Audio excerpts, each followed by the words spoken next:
मी आपला टीचर सोमनाथ मोरे. पहा मित्रांनो, आज आपल्याला सेल विषयी डिस्कशन करायचे.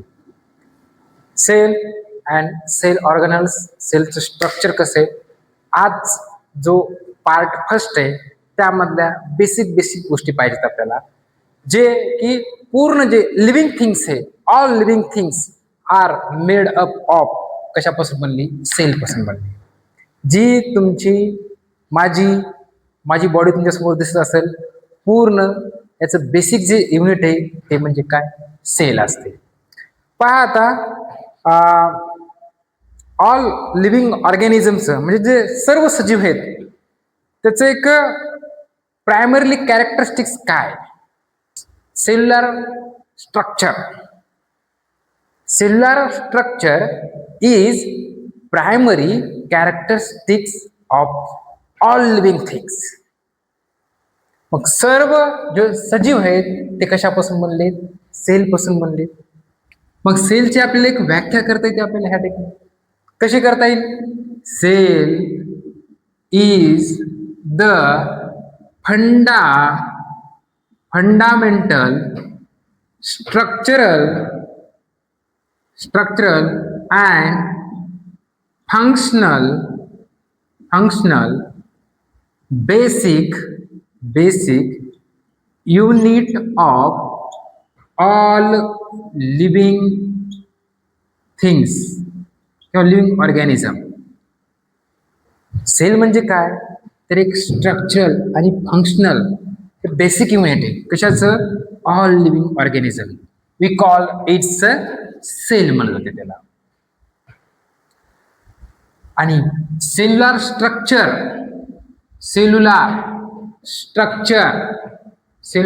स्ट्रक्चर हे प्रायमरी कॅरेक्टरिस्टिक्स आहे. कशाचं? तर लिव्हिंग थिंग्स. आता काही जण म्हणतात सर लिव्हिंग थिंग्स कोणती?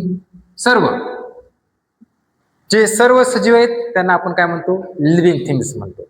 मग आता या ठिकाणी बघा, आपली जी पहिलं बेसिक युनिट काय, सेल आहे. सिंपल, एकदम सिंपल आहे, सोपं. पहिलं काय, सेल आहे. सेल एकत्र आल्या, सेल एकत्र आल्या काय बनते तर टिश्यू बनते. वा, काय बनते तर टिश्यू बनते. ग्रुप ऑफ सेल बघा लगेच, टिश्यू म्हणजे काय, define tissue. Group of cell we call it tissue. काय बनला? टिश्यू बनला. ह्या ठिकाणी टिश्यू एकत्र आले, ग्रुप ऑफ टिश्यू एकत्र आले, काय बनला? ऑर्गन बनला. ऑर्गन जसं की लिव्हर आपला हे एक ऑर्गन आहे. मग काय बनलं ह्या ठिकाणी? ऑर्गन एकत्र आले तर काय बनते? ऑर्गन सिस्टीम बनते. काय बनते? ऑर्गन सिस्टीम बनत असते. आणि ऑर्गन सिस्टीम, आता ऑर्गन सिस्टीम काय, डायग्राम तुमच्या समोर दिली ऑर्गन सिस्टीमची, दिसत असेल तुम्हाला. स्टमक आहे, लिव्हर आहे, स्मॉल इंटेस्टाईन आहे, लार्ज इंटेस्टाईन आहे, ऑर्गन सिस्टीम पूर्ण आहे. ऑर्गन सिस्टीम मिळून काय बनत असते तर एक बॉडी बनत असते. जसं की माझी तुमची जी बॉडी आहे पूर्ण ती कशापासून बनली? सेल पासून बनली. म्हणजे सेल्युलर स्ट्रक्चर आहे, पेशीमय रचना आहे, बेसिक कॅरेक्टरिस्टिक्स आहे ऑल लिव्हिंग थिंग्स. आपण कशापासून बनलो? ह्या सेल पासून बनलो. सेल एकत्र येऊन टिश्यू बनला, टिश्यू एकत्र येऊन ऑर्गन बनला, ऑर्गन एकत्र येऊन ऑर्गन सिस्टीम बनली, आणि ऑर्गन सिस्टीम बनून काय बनली? तुमची आमची एक बॉडी बनलेली या ठिकाणी. बघ आता थोडं नेक्स्ट बघू, जास्त डीप मध्ये जाणार नाही ह्या ठिकाणी, बेसिक गोष्टीच घेणार आहे. नेमकं काय आहे काय नाही तेच आपल्याला शिकायचं.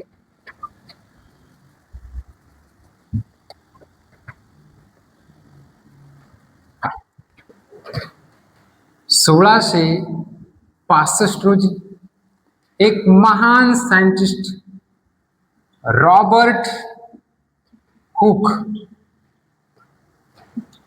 यांनी एक सेक्शन ऑफ कॉर्क घेतला. जसे की ओक ट्री असते त्याच्यामधला, म्हणजे मराठीमध्ये त्याला बुचच्या जे झाड असते बुच, त्याचा एकदम एकदम पातळ असा एक लेअर काढून घेतला, त्या पद्धतीने आपण त्याला कट केलं आणि तो मायक्रोस्कोप खाली धरला. आणि मायक्रोस्कोप खाली धरल्यानंतर आता हे काय काय नाही बरं, एक पॅन्ट आहे, पॅन्टचा आपला एक स्मॉल एक पार्ट, एक पापुद्र्यासारखा काढून घेतला, सेक्शन ऑफ कॉर्क तो भाग. आणि तो भाग काढल्यानंतर मायक्रोस्कोप खाली ऑब्झर्व केला आणि ऑब्झर्व केल्यानंतर त्यामध्ये असणारा हेक्झॅगोनल कंपार्टमेंट दिसले. कोणाला? रॉबर्ट हुक यांना. कसे हेक्झॅगोनल? हेक्झॅगोनल म्हणजे काय? ज्याला 6 असतात, 1 2 3 4 5 6 त्या ठिकाणी. तसंच मग अशा टाईपचं. मग सर असं लिहिता येईल का? हो, असं पण लिहिता येईल, असं पण आहे. अशा टाईपचं काय दिसलंय ना ऑब्झर्व केल्यानंतर ते सेक्शन ऑफ कॉर्क ऑब्झर्व केलं कोण? रॉबर्ट हुकनं. आणि त्यामध्ये काय? हेक्झागोनल कंपार्टमेंट दिसले. Hexagonal compartment. आणि हे कंपार्टमेंट तुम्ही जे मधमाशांची पोळी असते तशा पद्धतीने दिसायलेत का नाही मला सांगा तुम्ही? यस, ॲज इट इज, जशाच तसे दिसायलेत. जे मधमाशांची पोळी आहे म्हणजेच बी हाय यासारखे हे कंपार्टमेंट सेम दिसले. आणि यालाच नाव दिलं सेल म्हणून. हे सेल्स आहेत. कोण? रॉबर्ट हुकनं. सेल नाव कसं तयार झालं हे कळालं असेल तुम्हाला. सेक्शन ऑफ कॉर्क रॉबर्ट हुकनं ऑब्झर्वेशन केलं.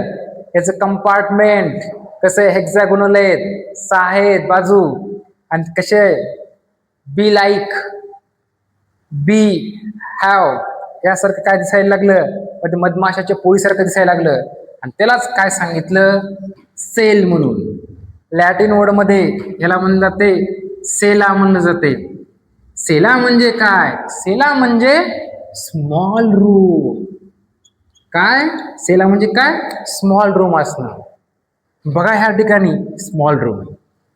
कंपार्टमेंट कसं आहे? छोटं मस्त पैकी, त्याला म्हणलं जाते सेला. आणि हा शब्द असाही झाला सेल. कोण काढलं? रॉबर्ट हुक यांनी. ओके, चला पुढे बघू आपण.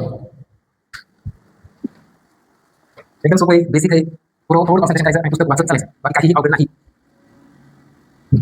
रॉबर्ट हुक नंतर एक महान सायंटिस्ट, 2 जण आले 1838 मध्ये. कोणते? एम जे स्लायडेन. कोणते?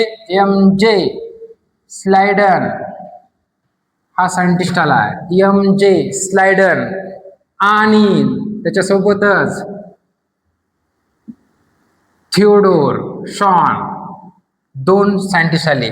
एम जे स्लायडन आणि थिओडोर शॉन हे 2 सायंटिस्ट आले. त्यांनी एक स्टेटमेंट केलं, एक थेरी मांडली. कोणत्या ह्याच्यावर? हे थेरी अबाउट कशामध्ये? जो आपला सेल्युलर स्ट्रक्चर आहे तुमचं आमचं, याच्यावर एक स्टेटमेंट त्यांनी दिलं. कोण? एम जे स्लायडन आणि थिओडरनं. कशावर? सेल्युलर स्ट्रक्चरवर दोघांचं एक स्टेटमेंट आलं. त्यांनी सांगितलं की सर्व जे ऑल लिव्हिंग ऑर्गॅनिझम आहेत आर मेड अप ऑफ कशापासून बनलेत? सेलपासून बनलेत. कोणाचं स्टेटमेंट आहे ते? एम जे स्लायडन आणि थिओडर शॉनचं. पूर्ण सजीव सृष्टी आहे ती कशापासून बनलेली आहे? ती बनलेली आहे पेशीपासून बनलेली. आणि ही जी पेशी आहे, ही जी सेल आहे, ते फंडामेंटल बेसिक युनिट आहे. कशाचं? तर आपल्या बॉडीचं, ऑल लिव्हिंग ऑर्गॅनिझमचं. हे कोणी सांगितलं? एम जे स्लायडन आणि थिओडरनं सांगितलं. कोणत्या थेरीविषयी? थेरी कोणती? सेल्युलर स्ट्रक्चर याचा अभ्यास केला. म्हणजे पेशीमय रचना आहे, प्रत्येक सजीव आहे त्याची सगळी पेशीमय रचना असते. त्याचा अभ्यास केल्यानंतर त्यांनी कन्क्लूड केलं सर्व सजीव आहेत ते कशापासून बनलेत, पेशीपासून बनलेत. आणि ही पेशी आहे, ही जी सेल आहे ते फंडामेंटल बेसिक युनिट आहे कशाचं, आपल्या लिव्हिंग ऑर्गॅनिझमचं, आपल्या बॉडीचं युनिट आहे. मग हे एम.जी. स्लायडन आणि थिओडर नंतर एक सायंटिस्ट आला, that name is Virchow, Rudolf Virchow नावाचा. 1885 रोजी त्यांनी एक स्टेटमेंट दिलं, सेल्स आर, बघा पूर्ण फोकस करा, काय, cells are form from pre existing cells. Statement बघा, cells are form from pre existing cells. ज्या सेल तयार झाल्यात त्या अगोदर ज्या आहेत त्यापासून काय बनल्यात, सेल्स बनल्या. कसं विचारामध्ये टाकते ना. कोणा स्टेटमेंट आहे, विरशॉ, रुडॉल्फ विरशॉ यांनी एक स्टेटमेंट केलं की बा जे सेल्स आहेत तयार झाल्या सेल्स ह्या कशापासून बनलेल्या आहेत, तर त्या अगोदर ज्या प्री एक्झिस्टिंग अस्तित्वात आहेत त्यापासून काय बनल्यात, ह्या सेल्स तयार झाल्यात. कोणाचं स्टेटमेंट आहे ते, विरशॉ, रुडॉल्फ विरशॉ.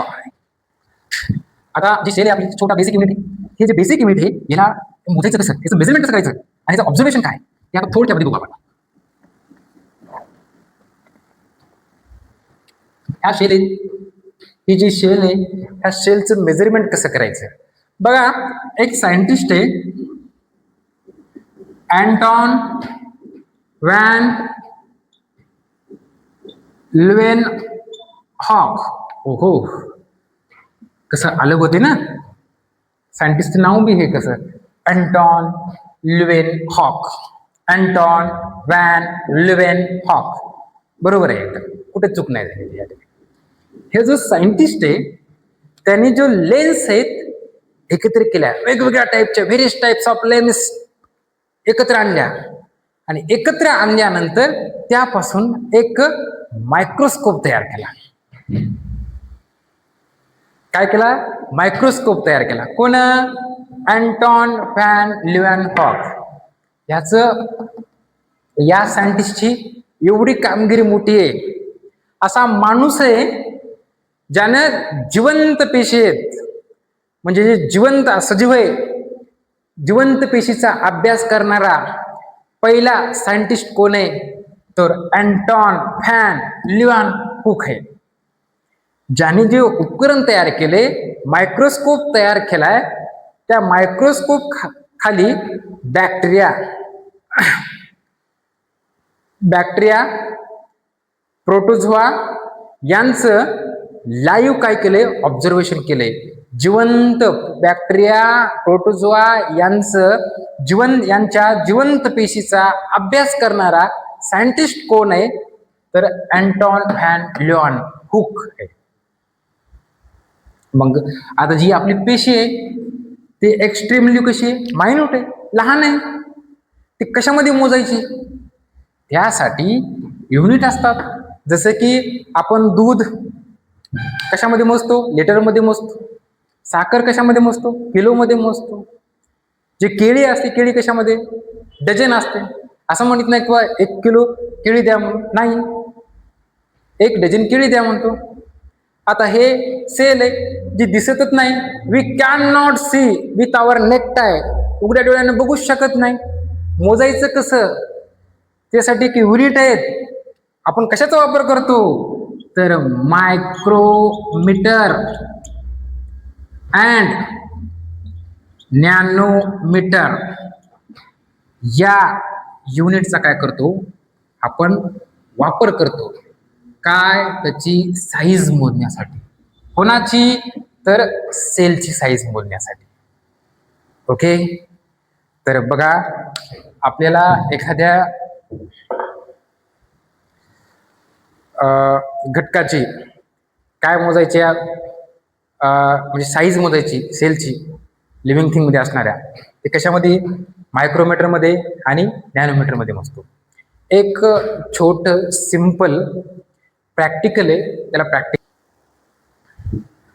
एक कांदा असेल तुमच्यापाशी, सिंपल आहे, बेसिक आहे, मस्त बुक्की घ्यायची आणि फोडायचा.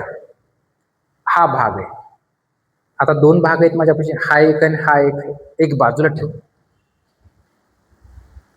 आता तुम्ही सायन्सचे विद्यार्थी आहेत, तुम्हाला माहिती आहे कॉन्व्हेक्स कॉन्केव माहिती आहे. हा जो भाग आहे कॉन्केव आहे, कॉन्केव माहिती आहे ना आतला. आता ह्याच्यामधला एक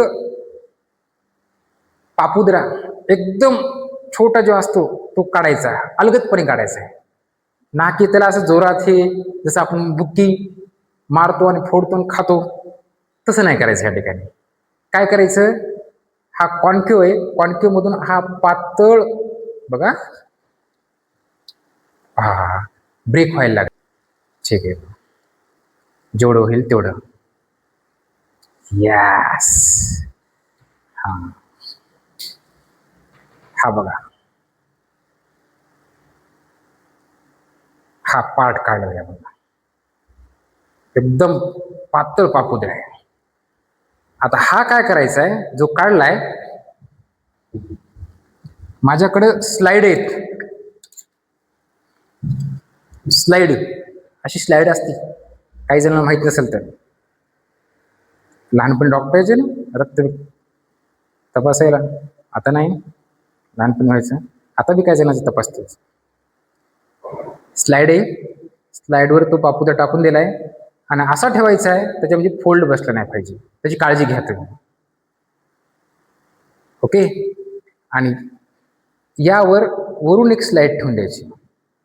आता ह्या ठिकाणी करताना थोडं फोल्ड बसलाय अशा पद्धतीनं, आणि हे जे आहे हे अलगदपणे मस्तपैकी मायक्रोस्कोप खाली ठेवायचे, त्याच्यामध्ये लेन्स 10x वापरायचा आहे. आणि हे ऑब्झर्वेशन करण्यासाठी मायक्रोस्कोप लागतो. विदाऊट मायक्रोस्कोपचा आपल्याला सेल दिसणार नाही. आणि हे पाहिल्यानंतर अंडर मायक्रोस्कोप खाली तुम्हाला ह्या ठिकाणी जी इमेज दिसायली अशा पद्धतीने काय होते, म्हणजे आपल्याला इमेज फॉर्म होते, दिसते त्या ठिकाणी, पिक्चर तसा दिसतो, चित्र तसं दिसते आपल्याला. असं दिसत नाही कारण सेल आहे. स्ट्रक्चर म्हणजे ओनियन मधल्या कांद्यामध्ये असणाऱ्या सेल्स आपल्याला दिसायला लागते, जसं तुमच्यासमोर चित्र दिसायले अशा पद्धतीने दिसायला लागते.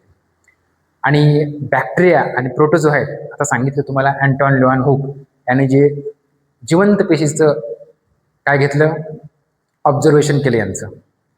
यांच्यासाठी जो मायक्रोस्कोप आहे ना, आता मायक्रोस्कोपचे 3 प्रकार पडतात. एक असतो सिंपल मायक्रोस्कोप असतो, दुसरा असतो कंपाऊंड मायक्रोस्कोप, आणि तिसरा असतो इलेक्ट्रॉन मायक्रोस्कोप. सिंपल म्हणजे साध्या गोष्टी एकदम. आपल्या आता सेलचं स्ट्रक्चरचा अभ्यास करायचा आहे. आता बॅक्टेरिया मुळात खूपच लहान आहे, ते प्रोटोझोआ आपण ते युनिसेल्युलर आहे. मग हे जे आहेत यांचं ऑब्झर्वेशन करण्यासाठी आपल्याला सिंपल मायक्रोस्कोप घ्यायचा नाही, तर कंपाऊंड मायक्रोस्कोप घ्यायचं आहे. प्रोटोझोआ बॅक्टेरिया यांचं ऑब्झर्वेशन करण्यासाठी कंपाऊंड मायक्रोस्कोपच्या खाली पाहायचं, एकदम स्पष्ट आणि क्लिअर दिसेल. ओके, त्याच ठिकाणी आपण थांबू. राहिलेला पार्ट आहे नेक्स्ट पार्टमध्ये असाल. Okay, thank you.